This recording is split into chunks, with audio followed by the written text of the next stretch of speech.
የኢትዮጵያ ኦርቶዶክስ ተዋሕዶ ቤተክርስቲያን የቅዱስ ሲኖዶስ ምልአተ ጉባኤ የተለያዩ ውሳኔዎችን በማሳለፍ ተጠናቀቀ። ከውሳኔዎቹ መካከልም የትግራይ አህጉረ ስብከት የመዋቅር ግንኙነቱን ወደ ቀደመ ቦታው እንዲመልስ ጥሪ መቅረቡንና የገድለ መጥምቀ መለኮት ቅዱስ ዮሐንስ በሚል ያለ አግባብ በአንድ ግለሰብ ተዘጋጅቶ እየተሰራጨ ያለውን መጽሐፍ መወገዝ ይገኝበታል። ከጥቅምት 11 እስከ ጥቅምት 17 ቀን 2018 ዓ.ም በቆየው ምልአተ ጉባኤው ስለ ቤተክርስቲያን መንፈሳዊ ማህበራዊና የምጣኔ ሀብት እድገት፣ ስለ ሀገር ሰላምና አንድነት፣ ስለ ቤተክርስቲያን አስተዳደር ሰፊ ውይይት ተደርጓል። በትግራይ አህጉረ ስብከት የሚገኘው ህዝበ ክርስቲያን ህዝባችንና ወገናችን ስለሆነ አብያተ ክርስቲያናቱና ገዳማቱም የቤተ ክርስቲያናችን መንፈሳዊ ሀብቶች በመሆናቸው አህጉረ ስብከቱም የተደራጁት በኢትዮጵያ ተዋሕዶ ኦርቶዶክስ ተዋሕዶ ቤተ ክርስቲያን ቅዱስ ሲኖዶስ በመሆኑ በቅድስት ቤተ ክርስቲያን ሕግና ቀኖና ተጠብቆ የቅዱስ ሲኖዶስ ልዕልና ተከብሮ የመዋቅር ግንኙነቱን ወደ ቀደመ ቦታው እንዲመለስ የቅድስት ቤተ ክርስቲያናችን የሰላም የአንድነትና የይቅርታ በር ክፍት መሆኑን ከመግለጽ ጋር ቅዱስ ሲኖዶስ በክልሉ ለሚገኙት አባቶች ካህናትና ምእመናን ያልተቋረጠ የሰላም ጥሪውን ያስተላልፋል። ሌላው በቅዱስ ሲኖዶሱ ምልአተ ጉባኤ ውሳኔ ከተሰጠባቸው ጉዳዮች መካከል ደግሞ በተለይ በበዓላት አከባበር በመንፈሳዊ አገልግሎት አፈጻጸም ዙሪያ የሚታዩ ግድፈቶች አሉ። እነዛ ያልተገቡ እንቅስቃሴዎችና ከስርዓት የወጡ እነዚህ አገልግሎት አፈጻጸሞች መታረም እንዳለባቸው ነው። በመንበረ ፓትርያርክ ጠቅላይ ቤተ ክህነት ደግሞ በሚሰየሙ ሊቃውንትና ባለሙያዎች በመመሪያና ለማስተማሪያ የሚሆን ሰነድ ተዘጋጅቶ እንዲቀርብም በዚሁ ቀን ጥሪ ተላልፏል፣ ውሳኔም ተላልፏል እና ሌላው ደግሞ የገድለ መጥምቀ መለኮት ቅዱስ ዮሐንስ በሚል ያላግባብ አንድ ግለሰብ የተሰራጨ ታትሞ የተሰራጨ አንድ መጽሐፍ አለና እሱ መጽሐፍ ደግሞ በቅዱስ ሲኖዶስ አማካኝነት አስተምሮን የቤተክርስቲያን አስተምሮን ስለማይወክል እንዲወገዝ ነው ጥያቄ የቀረበው። እሱንም በተመለከተ ደግሞ የተወሰነውን ውሳኔ ተከታትለን እንመለሳለን። ነባሩና ጥንታዊው የቅዱስ ዮሐንስ መጥምቅ ገድል እንደተጠበቀ ሆኖ ገድለ መጥምቀ መለኮት ቅዱስ ዮሐንስ በሚል ያለ አግባብ በአንድ ግለሰብ ተዘጋጅቶ እየተሰራጨ ያለው መጽሐፍ በሊቃውንት ጉባኤ ተመርምሮ ያለበት ግድፈትና የስህተት ትምህርት በሙሉ የኢትዮጵያ ኦርቶዶክስ ተዋሕዶ ቤተ ክርስቲያንን አስተምህሮ የማይወክል ሆኖ በመገኘቱ ተወግዟል። እንግዲህ ይህን ውሳኔ ተከትለው መናፍቃን ብዙ ነገር እያሉን ያሉት፣ እስቲ ኢዮብ ዘሚካኤል የሰራውን ቪዲዮ ተመልክተን እንመለስ። ገድለ ዮሐንስ መጥምቀ መለኮት በመባል የተጻፈው መጽሐፍ ሙሉ ለሙሉ የቤተክርስቲያን አስተምህሮ የማይወክል የሚያዛባ ስለሆነ እንዲወገዝ ተደርጓል። አንዳንድ ፕሮቴስታንቶች በዚህ ዜና ላይ በጣም እንደው በእኛ ጥረት ነው ምናምን አይነት ነገሮች ሲናገሩ እያየው ነበርና እዚህ ኮሜንትም እንዳያችሁት ታድሶ ምንድነው የሆነ የታድሶ ስኬት እንደሆነ አይነት ነገር ማለት ነው። ሰምታችኋል? ጆሮአችሁ ይሰማል፣ ግን የምታስተውሉት ነገር አለ። መምህሩ ሲናገሩ ከቤተ ክርስቲያን መሰረታዊ ትምህርት ጋር አብሮ መሄድ ስላልሆነ ወይንም ደግሞ በቤተ ክርስቲያን ትምህርት ተመዝኖ ልክ ስላልሆነ ነው ያሉት። እኛ መመዘኛ ትምህርት አለን ማለት ነው። ስለዚህ አባቶች መዝነው ልክ አይደለም ብለው ያሰቡትን እንደዚህ ሊያስቆሙት ይችላሉ፣ ሊያግዱት ይችላሉ።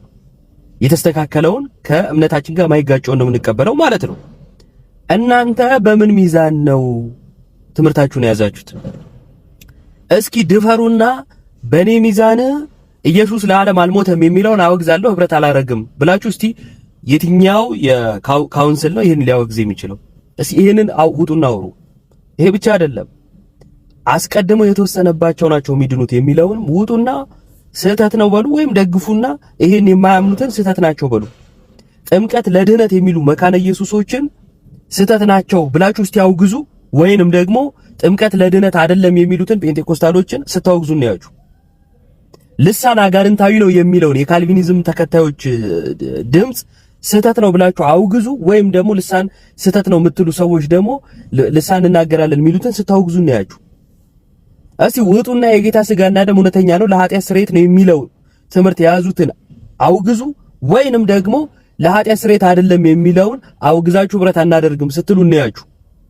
መሰረታዊ ትምህርት አይደለም በሚል እናቻችለው ብላችሁ ልክ እንደ ብሔር ብሔረሰቦች ልዩነታችሁን ውበታችሁ ብላችሁ ስታበቁ እኛ ጋር መታችሁ ለማውራት የምታረጉት ጥረት አላዋቂነታችሁን የሚያሳየው። ቁጭ ብላችሁ ልዩነታችሁን አውሩ። በዚህ የቅድስት ቤተክርስቲያናችን ውሳኔ በእውነት ኮርተናል።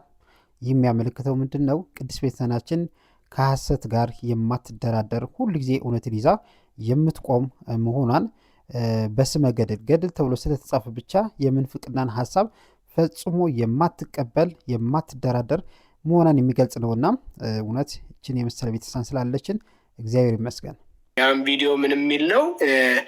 መዝሙረ ያሬድ ፖስት አድርገው ብሎ ልኮልኝ ነው።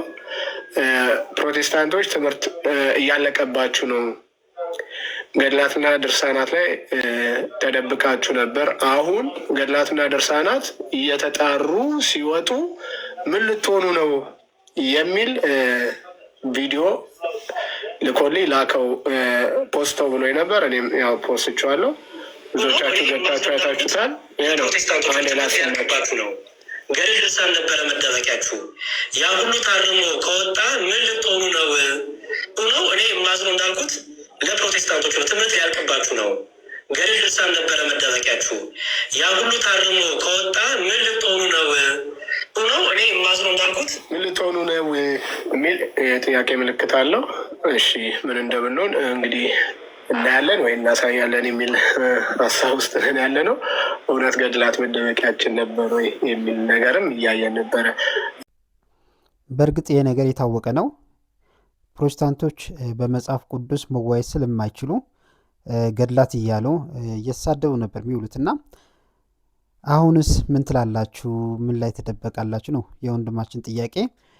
እንዲህ ከሆነ በኋላ ደግሞ ሀሳባቸውን ደግሞ ጠምዘዝ አድርገው ቅድስት ቤተክርስቲያናችን መጽሐፍ ቅዱስን እንደማትቀበል የራሷ የሆነ መጽሐፍ እንደሌላት ሀሳብ አቅርቧል። ከምን አንጻር ነው ሲባል ደግሞ አንድ ዳጊ የተባለ ግለሰብ ያቀረበውን ሀሳብ እንመልከት።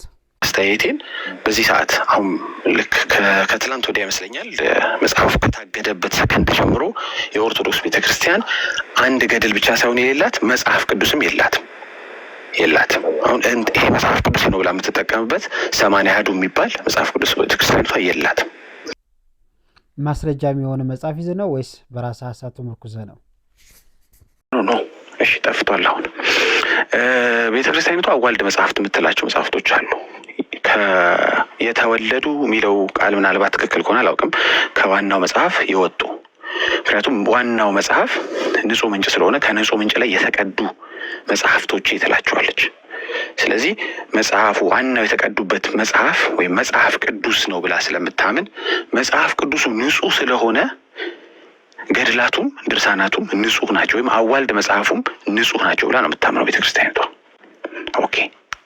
ስለዚህ አዋልድ መጽሐፍት ላይ የምታገኙት ነገር ሁሉ የመነጨው ከየት ነው?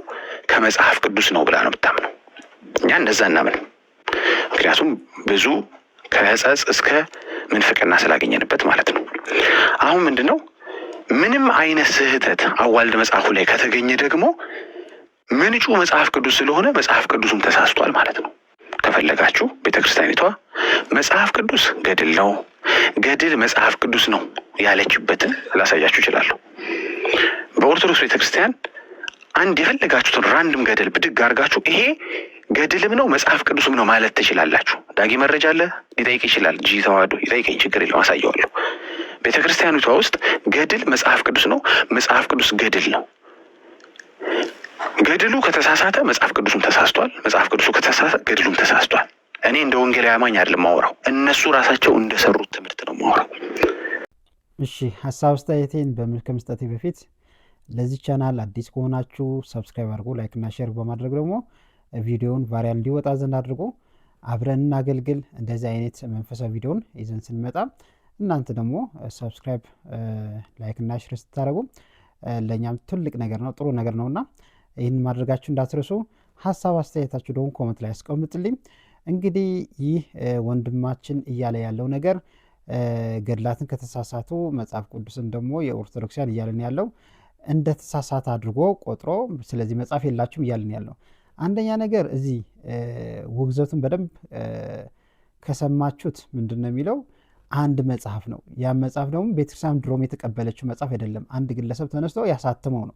ስለዚህ ማንም ሰው መጥቶ የክደት ሀሳብ እንዲህ ነው ብሎ ቢያቀርብ ያንን ነገር ግዴታ መቀበል አለብን የለብንም? ያንን መጽሐፍ ደግሞ ተወገዘ ማለት እንዳለ የቅድስት ቤተክርስቲያናችን የገድላት መጽሐፍ ተወግዷል ማለት አይደለም። እንዲያም አባታችን ሲናገሩ ከሰማችሁ ዋናው ገድለ ቅዱስ ዮሐንስ የመጥምቁ ዮሐንስ ገድሉ ማለት ነው እንዳለ ነው፣ እሱ አይወገዝም። ግን ያ ግለሰብ የጻፉ ነው ያለው። አንድ ነገር ያልተረዱት ነገር ገድል እያሉ ብዙ ጊዜ ለመንቀፍ ይሞክራሉ። ገድል እንደ ቀላል ነገር የሚቆጠር ነገር አይደለም። ምክንያቱም ገድል ማለት የእግዚአብሔር ስራ ነው። አሁን ለምሳሌ በመጽሐፍ ቅዱስ ላይ ገድለ ሐዋርያት ወይም ደግሞ የሐዋርያት ስራ ተብሎ አንድ መጽሐፍ ተቀምጧል። ያ ምን ነው የሚያመለክተው? እግዚአብሔር በሐዋርያት ላይ አድሮ ድንቅ ስራውን እንደሰራ የሚያመለክት ነው። ገድል ማለት እኮ የሐዋርያት ፍሬ ማለት ነው። የሐዋርያት መልካም ስራ ማለት ነው። አስተውሉ። ጌታችን ኢየሱስ ክርስቶስ ዮሐንስ ወንጌል ምዕራፍ 15 ላይ ሲያስተምር ምንድን ነው ያላቸው? እሱ የወይን ግንዱ እንደሆነ እነሱ ደግሞ ሐዋርያት ቅርንጫፍ እንደሆኑ ከተናገረ በኋላም ቅርንጫፍ ያለ ግንዱ አንዳች ፍሬ ማፍራት እንደማይችል ሁሉ እናንተም ያለ እኔ አንዳች ማድረግ አትችሉም ብሎ አስተምሯል። ስለዚህ ሐዋርያት የሰሩት ስራ ገድላቸው ከምን የተነሳ ነው? ከግንዱ ከክርስቶስ የተነሳ ነው። እርሱ ነው በእነርሱ ላይ አድሮ ድንቅ ስራውን የሚሰራ። ስለዚህ ገድልን መቃወም ማለት የክርስቶስን ስራ መቃወም ማለት ነው ማለት ነው። ገድል እኮ በሐዋርያት ብቻ አላቆምም። ቅዱስ ጳውሎስ ሲያስተምር ምንድን ያለው? መልካም ገድል ተጋድያለሁ ብሎ አስተምሯል አይደል? እኔ ክርስቶስ እንደምመስል እናንተ ደግሞ እኔን ምሰል ብሏል። ስለዚህ ቅዱስ ጳውሎስን መምሰል ክርስቶስን መምሰል ከሆነ ቅዱስ ጳውሎስን እንድንመስል ዘንድ ምን ያስፈልጋል? የቅዱስ ጳውሎስ ገድል ማወቅ ያስፈልጋል። ያንን መልካም ገድሉን ተመልክተን ነው እርሱን በመምሰል ክርስቶስን የምንመስለው። ስለዚህ ክርስቶስን ወደ መድረስ በምናደርገው ጉዞ ላይ እጅግ በጣም ጠቀሜታ ያላቸው የጽድቅ መንገዶች ናቸው ማለት ነው ገድላት። ስለዚህ መናፍቃን እንዲያው ይህን ነገር እንድታስተውሉ ልዑል እግዚአብሔር አስተዋይ ልቦናን ይስጣችሁ። ለዛሬ እዚህ ፈጽሜያለሁ። ይብቃን፣ ይቆየን።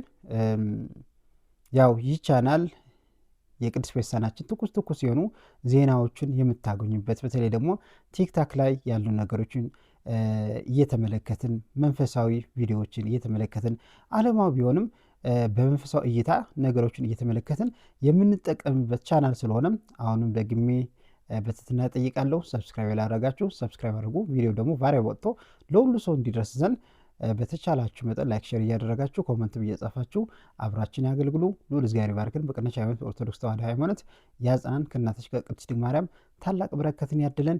እኔ ሰዓሊ ኤፍሬም ነኝ። ምናልባት የምታውቁ ከሆነ ደግሞ በቲክታክ ሰላም ለኪ በሚል አካውንት ሳገለግል ነበረ። አብረን እናገልግል።